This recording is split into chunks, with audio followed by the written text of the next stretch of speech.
ये किला है। किला राजा राजवाड़ा में लोग बनाते थे, उसमें राजतंत्र में, लोकतंत्र में कोई किला उला किसी का नहीं होता।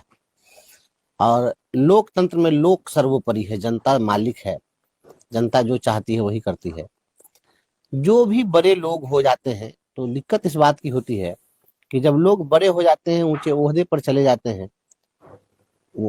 5 गो 10 गो बॉडीगार्ड लेके चलने में रहने लगते हैं तो लोगों से कट जाते हैं। और उनको लगता है कि सारे लोग आकर के और हमारे सामने नतमस्तक रहे। जनता से कनेक्शन लोगों का नहीं रहता है। आप बताइए, पूरे चुनाव में एक न कहीं मेरा पोस्टर था, न कहीं कोई बैनर था, कुछ भी आपको नहीं दिखा। मीडिया का इतना असहयोग हुआ कि अखबारों ने एक लाइन कभी नहीं छापा इस बात पर कि हाँ बंशीधर ब्रजवासी। इलेक्ट्रॉनिक मीडिया ने, प्रिंट मीडिया की मैं बात कर रहा हूँ, इलेक्ट्रॉनिक मीडिया में और सोशल मीडिया में तो लोग जो है यूट्यूबर लोग चलाते रहे, वो लोग तो ऐसे भी मेरा बयान वान चलाते रहते हैं, वो अलग बात थी। लेकिन अखबारों ने तो मुझे कोई जगह नहीं दी। अखबार में एक दिन भी कोई विज्ञापन नहीं छपा।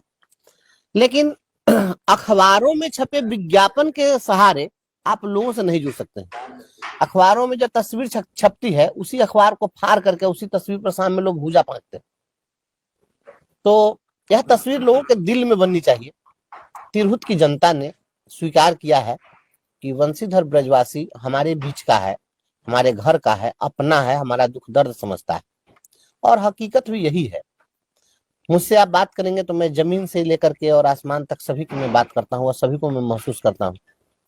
हमारी जो वेशभूषा है, मेरा जो रहन सहन है, सब कुछ है एकदम जन सामान्य है। हम चूंकि सामान्य परिवार से आते हैं, हम सभी का दर्द समझते हैं।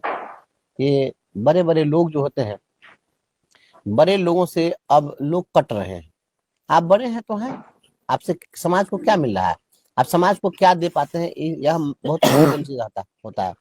देवेश बाबू हमारे अभिभावक तुल्य हैं, हम उनको बहुत सम्मान देते हैं। और देवेश बाबू व्यक्तिगत संबंधों को निभाते रहे हैं। मैं उनका एक मेरिट भी मैं बोलता हूँ। मैं राजनीति में बेबाक बोलता हूँ, किसी का जो मेरिट है उसको बोलना चाहिए। देवेश बाबू के पास में अगर कोई भी व्यक्ति जाता है और उनसे जुड़ा हुआ है तो व्यक्तिगत रूप से जहां तक होता है वो मदद करते रहे। लेकिन अगर राज्य हित की बात करें, सामाजिक मुद्दों की बात करें, सामाजिक जन सरोकार की बात करें, तो इन सभी चीजों पर वो कहीं फेलियोर रहे हैं, कहीं मुखर वो नहीं रहे। और हम जन सरोकार के मुद्दों पर हमेशा मुखर रहे हैं। अगर मास शिक्षकों की बात करें तो शिक्षक के लिए ही मैं जीता मरता हूँ। सपने में भी मैं शिक्षक के ही आंदोलन को देखता हूँ, इसके सिवा मैं कुछ करता नहीं। तो एक बड़े संवर्ग की लड़ाई हमने लड़ी है और उनको इस लड़ाई में सफलता भी मिली है। तो लोगों में एक विश्वास है कि नहीं, यह लड़ता है और ईमानदारी से संघर्ष करता है। तो ईमानदारी से जो भी संघर्ष करेगा लोग उसके साथ जुड़ेंगे। और अब आपकी कितनी ऊंची बिल्डिंग है, कितनी बड़ी इमारत है और कितनी महंगी गाड़ी है, इससे लोग नहीं जुड़ने वाले। बड़ी ऊंची दीवारें उनके मकानों की है, हमने तो खुले आसमान से दोस्ती कर ली। तो खुले आसमान से दोस्ती करने वाले लोग हमें पसंद कर रहे हैं। उनकी बहुत ऊंची ऊंची दीवारें हैं, उनसे लोगों को क्या। वास्तविकता में आपको बताता हूँ कि मैं टीवी नहीं देखता हूँ, मैं टेलीविजन नहीं देखता हूँ और अब अखबार भी बहुत कम पढ़ता हूँ, क्योंकि अखबारों की स्थिति जो है ना वह मुझे मुझे बहुत अच्छी नहीं लगती है। निष्पक्षता कम गई है क्या? बिल्कुल निष्पक्षता, वो तो अब एकदम सरकार प्रायोजित सारी खबरें छपती है। तो हम लोग का पटना में बड़ा बड़ा आंदोलन होता है, जब तक कुछ आदमी का सिर न फटे, लाठी नहीं चले, तब तक खबर ही नहीं छपती है। अब लोगों का एक जगह इकट्ठा होना, लाखों की भीड़ इकट्ठी हो जाती है, खबर नहीं छपती है। तो ये इस तरीके की स्थिति होती है। अखबार हम लोग पढ़ते नहीं है। सोशल मीडिया में थोड़ा बहुत हम लोगों से जुड़े हुए हैं, कनेक्टेड हैं, तो उसी के माध्यम से लोग चला देता है, वहीं पर लोग चलाते हैं। इसलिए देवेश बाबू ने या किसने क्या बयान दिया था, मैं हृदय से बताता हूँ, मुझे कुछ पता नहीं था। जो लोग कहा है कि मेरे अंगने में तुम्हारा क्या काम है या फिर टाइगर अभी जिंदा है, हम यह मुझको पता भी नहीं था कि यह किसने बोला। जैसे सत्तारूढ़ पार्टी के प्रत्याशी का नामांकन हुआ, उस दिन भी माननीय मुख्यमंत्री जी को छोड़ करके उनका पूरा कैबिनेट, उनके पार्टी के राष्ट्रीय अध्यक्ष से लेकर सारे लोग आ गए थे, पूरी सरकार थी। इसके बावजूद मैं ना अखबार में देखा और न ही किसी का मैं बयान सुना कि क्या हुआ। मैं अपने काम में लगा था, मैं सुन के क्या करता, वोट बना रहे थे, हम अपने काम में लगे हुए थे, हम दूसरे का ना सुनते, हम अपना काम करते हैं, बात खत्म है, दूसरा क्या करेंगे। अरे वो लोग वही उतने घिसल पिटल बात करेंगे, उससे ज्यादा क्या करेंगे। कोई नई कोई बात करे तब ना, नई बात तो कोई करेंगे नहीं। विपक्षी पार्टी का जिस दिन नामांकन था उस दिन भी कौन क्या बोले नहीं बोले हमको कुछ भी जानकारी नहीं थी। हम किसी के बारे में नहीं सोचते कौन क्या कर रहे हैं भाई, वो अपना कर रहे हैं। उनकी जितनी कौन क्या कर रहे हैं भाई, वो अपना कर रहे हैं। उनकी जितनी पकड़ है, पहुंच है, समझ है, बुझ है, जितना बड़ा सामर्थ्य है वो अपना करते हैं। मेरे पास में हम सामर्थ्यहीन लोग हैं। नहीं, एक ये जो सीटें थी, ये सीट खासकर राजद को जीतनी चाहिए थी। जिस तरह से वोट के समीकरण थे, वोट का बिखराव था, पार्ट बाई पार्ट पटे हुए थे, लेकिन बंशीधर ब्रजवासी ने परचम लहराया। ऐसा है कि देखिए, वो राजद को जीतना चाहिए या किसको जीतना चाहिए था, और क्या समीकरण था। समीकरण क्या होता है, हमें अगर कोई जातिवाद की बात करे, मैं संदेश भी देना चाहता हूं आपके मीडिया चैनल के माध्यम से। कोई भी व्यक्ति, कितना भी करीबी व्यक्ति हो, और जिस समय वह आपसे जातिवाद की बात करे तो उससे आप दूरी बढ़ा लीजिए। कमजोर व्यक्ति का सबसे मजबूत हथकंडा जातिवाद होता है। विधानसभा में अशोक चौधरी जी एमएलए बने, अभी सकरा के सकरा का तो कांटी में एमएलए बने थे, तो जिस जाति से आते हैं उनके जाति का 2-4 हजार वोट है, तो कैसे बने एमएलए? बहुत कम से ऐसा नहीं है। वह किसी माध्यम से, हालांकि उनके पास में पैसा था, तो पैसा के बल पर लोगों से संबंध बनाए। जनसेवा में पैसा उन्होंने खर्च किया, समाज पर खर्च किया था उन्होंने। तो कहीं ना कहीं संबंध लोगों से, संपर्क स्थापित किया, लोगों के बीच हो गए। जितने भी कैंडिडेट है, किसी कैंडिडेट के पास में यह क्षमता है कि 54 को ब्लॉक में लोगों से कनेक्टिविटी हो जाए। 54 ब्लॉक का जितना कैंडिडेट लोग थे, अभी बैठा दीजिए मेरे सामने, और 54 ब्लॉक का खाली नाम बता दे लोग, तो जो कहिएगा हम मान लेंगे। ये 54 को ब्लॉक का नाम नहीं बता सकते, लेकिन हम जब शिक्षा मित्र की बहाली हुई थी, तब से हम पंचायत तक का आंकड़ा रखे हुए हैं कि किस पंचायत में हमारा कौन कार्य करता है। 1001 पंचायत शिक्षक संगठन वाले, शिक्षक संगठन में, क्योंकि हम लड़ाई उनकी लड़ते रहे, तब किस पंचायत में कौन है, किस संकुल में कौन है, कहाँ क्या है, तो हमारे पास उसका एक खाका है, मेरे पास ब्लूप्रिंट है। दिग्गज जनता है, नेता कौन दिग्गज होता है? इंदिरा गांधी की सत्ता चली गई, इंदिरा गांधी प्रधानमंत्री थी, तो जनता जब एक बार करवट लेती है तो बड़े बड़े लोगों को धराशायी कर देती है, तो ये कौन बड़ी बात है? अभी लालू जी की तूती बोलती थी बिहार के अंदर में, आज सुशासन बाबू हैं, तो ये सब चीज चलता रहता है। जनता मालिक है और जनता ही दिग्गज है। जनता जिसको चाह लेगी उसको रंग से राजा बना देगी, इसलिए जनता ना मालिक है। पढ़े लिखे लोगों का वोट है। अभी प्रतिदिन अभी हो रहा है, आपको पता है, अभी जो काउंटिंग हुई है, शिक्षकों की जीत हो गई है। अब शिक्षकों को प्रताड़ित किया जा रहा है, फिर एक नया दौर शुरू हो गया है। अब हर दिन कल से कह रहे हैं जब हम वीडियो कॉल करके देखेंगे कि आप क्या कर रहे हैं, तो सीसीटीवी कैमरा लगा ना दीजिए भाई, सब मास्टर के देह में कहीं को चिप फिट कर दीजिए, और जीपीएस सिस्टम लगा दीजिए, ये कहाँ हिल रहा है, कहाँ डुल रहा है, ऐसा कर दीजिए। अच्छा, ऐसा आज तक कभी देखे कहीं किसी कार्यालय में ऐसा हुआ? तो अब ये जो सोच रहे हैं कि हम कैमरा लगा के हर दिन वीडियो कॉल करके देखेंगे, तो शिक्षक तो पढ़ा ही रहता, शिक्षक को क्या हो जाएगा उससे? लेकिन आपके प्रति क्या छवि बन रही है? विधानसभा में पता चल जाएगा सब। जो कर रहे हैं और तनका ज्यादा करिए, हम सलाह दे रहे हैं। विपक्ष, हाँ, हम सलाह दे रहे हैं माननीय मुख्यमंत्री, तनका और बढ़िया से शिक्षक सबको और तनका तंग करिए। 2025 में आपको पता चल जाएगा कि कौन तंग कर रहा है, कौन क्या कर रहा है। अभी भी सबक लेना चाहिए था, यहाँ तो उल्टा ये सब काम कर रहा है ना।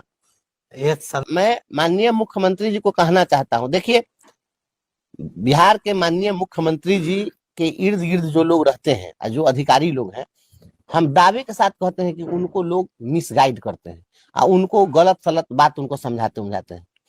क्योंकि अब बताइए कि आप किसी को तंग करिए, हम ही आपको तंग करेंगे। आपको स्वाभाविक रूप से आप रिपोर्टिंग करने के लिए आइएगा, तो आपके जेहन में जो सवाल उपजेगा, जेहन में जो बातें होंगी, वह कोई आपको एकदम बाई फोर्स कहे कि नहीं ये सवाल पूछो, ऐसे करो, तो आप हमसे जब उसी तरीके से किसी के द्वारा गाइडेड होकर के सवाल पूछने आइएगा, तो उसमें नेचुरलिटी का कोई भाव होगा नहीं होगा। तो आप किसी चीज को, शिक्षा एक ऐसा विषय है ना, वह भावनात्मक संबंध का चीज है। हम पढ़ा रहे हैं बच्चे को, और कोई प्रसंग मेरे जेहन में आ गया, उससे कोई रिलेवेंट है, तो हम उस प्रसंग को वहां पर बताएंगे। अब इसको आप तय कर दिए कि ना हम क्या पढ़ाएंगे, अब आप तय कर दिए कि हम कैसे पढ़ाएंगे। शिक्षा का संबंध देखिए, शिक्षा, प्रेम और आशीर्वाद, ये 3 चीज दबाव में नहीं लिया जा सकता है। ये तीनों स्वाभाविक चीज होता है।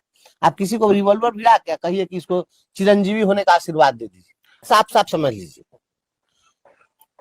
किसी की ईमानदारी का मतलब यह नहीं होता है कि आप तानाशाह हो जाइए। अगर कोई तानाशाह हो जाए तो आप समझ लीजिए वह ईमानदार हो नहीं सकता। क्या करते हैं, वो बिहार के राजा हैं, मुख्यमंत्री हैं, बिहार के मुखिया हैं, हम उनकी बात हम नहीं कर रहे, हम जनरल बात कर रहे हैं। व्यक्तिगत रूप से वह सैडिस्टिक लोग हैं, किसी दूसरे व्यक्ति को दुखी देखकर, परेशान देखकर खुद आनंदित होने वाले लोग हैं। यह राक्षसी प्रवृत्ति है, यह इंसानी प्रवृत्ति नहीं है। देखिए, मैं बहुत सहृदयी लोग हूँ, किसी रोते हुए व्यक्ति को देख करके और मैं रो देता हूँ। आप अगर हम आपको हंसता हुआ देखेंगे तभी हम खुश होंगे। हमारे दरवाजे पर कोई आते हैं, अगर किसी को हम उदास देखते हैं तो हमको बहुत दुख होता है, हम उसको खुश करके हंस देते हैं, पूरा संबल देते हैं कि भाई हम आपके साथ हैं।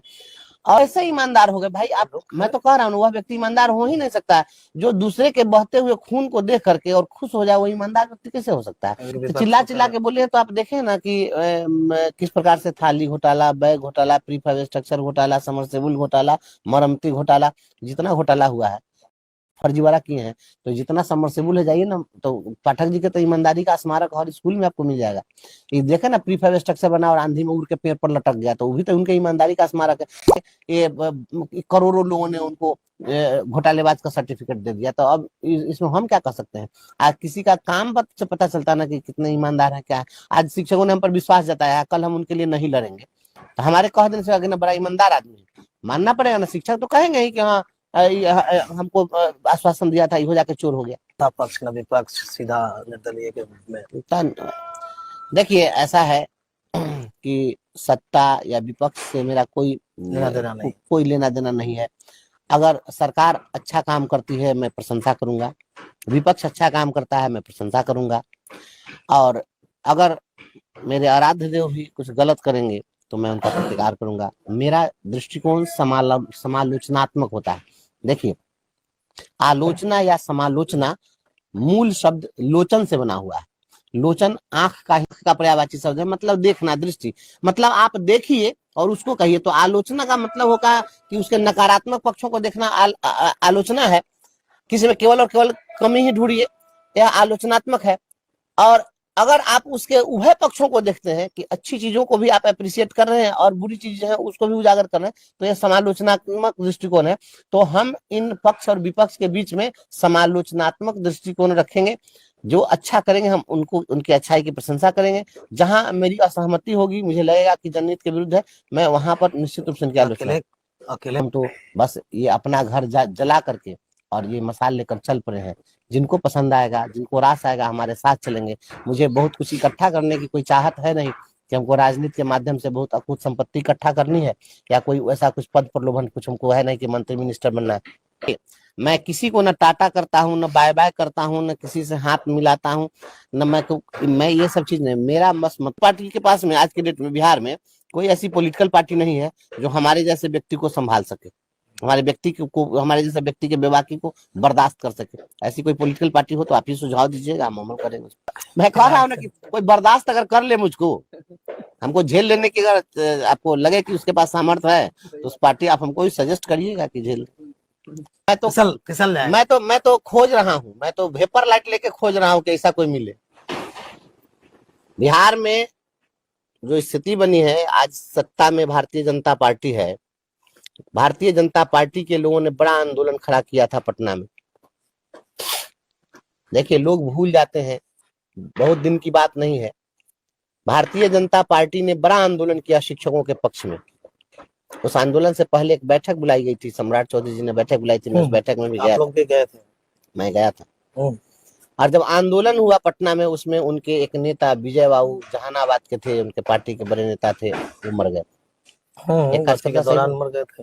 नहीं तो जिस पार्टी के कार्यकर्ता, जिस पार्टी के पदाधिकारी मर गए, और लाठीचार्ज जो हुआ, उस लाठीचार्ज में एक सम्राट चौधरी जी को छोड़कर सभी लोग दे दनादन इतना लाठीचार्ज शिकार हुए थे। ऐसा वैसा सिग्रीवाल साहब जैसे बताइए, उनके पास इतनी सिक्योरिटी थी, इसके बावजूद उनको इतनी बुरी तरह से मारा था। पूरा वीडियो हम लोग देखे थे। और कुछ लोग जो एगो मैजिक टाइप की गाड़ी थी उसी पर सवार थे, वो लोग कुछ बच गए थे, नहीं तो इसमें सारे विधायक लोग मार खाए थे। तो ये लोग इतना पिटाए, इतना मार खाए, सब दवाई वाई खा खा के सब लोग के दर्द ठीक हुआ होगा। ये सब लोग जब भुला गए इस बात को, फिर अब वही जो है साथे। अच्छा इन्हें हमारे विपक्ष में जो भी हैं हमारे माननीय नेता लोग, तो शिक्षा मंत्री जी थे आदरणीय चंद्रशेखर बाबू के आप तो सचिव के ही सचिवालय में घुसने पर रोक लगा दिया, और बेचारे को कोई समर्थन में पार्टी के लोग खड़ा नहीं हुआ। तो बताइए, जैसे शिक्षा मंत्री को तो कोई मदद नहीं किया अपनी सरकार में, शिक्षा मंत्री बेचारा निरी परानी होकर के हट गया। तो अब हम जाएंगे वहां पर, तो हम तो और लड़ाकू आदमी है, तो हम जाएंगे उसमें भिड़ेंगे, गलत पर बोलेंगे किसी पदाधिकारी को, तो हमारे साथ में कौन खड़ा होगा। कोई खड़ा होने की है क्षमता? ये लोग लाठी खा खा के देखे, आरजेडी वाले लोगों को भी जब विपक्ष में जब वो थे तो देखे उसी विधानसभा में मार लाठी के हाथ तोड़ दिया, पैर तोड़ दिया, कपाट फोड़ दिया, गमला फेंका फेंकी, मारा पीटी सब। तो ये लोग इतना जल्दी भुला जाते हैं या फिर तुरंत सब एक दूसरे के बहुत बहुत बड़ाई करने लग जाते हैं। भाई हमरा से इसका काम नहीं होने वाला है, हमसे ही कैसे होगा? अच्छा, हमसे उम्मीद करते हैं कि हमसे ही होगा, हमसे ही नहीं होगा। बधाई लेकिन सब कई दलों के लोग दे रहे हैं, हम भी अभी कुछ देर से थे तो बधाई कई दलों मैं देखिए ऐसा है, मैं जो कुछ भी बोल रहा हूँ जो यथार्थ के धरातल पर है मैं वही बोल रहा हूँ। हमारे लिए माननीय मुख्यमंत्री जी भी प्रणम्य है, मैं उनको भी प्रणाम करता हूँ। आदरणीय तेजस्वी यादव जी हैं, हमारे भाई समान होंगे, हमसे उम्र में छोटे ही होंगे, मैं उनको भी नमस्कार करता हूँ। आदरणीय लालू जी को भी मैं प्रणाम करता हूँ।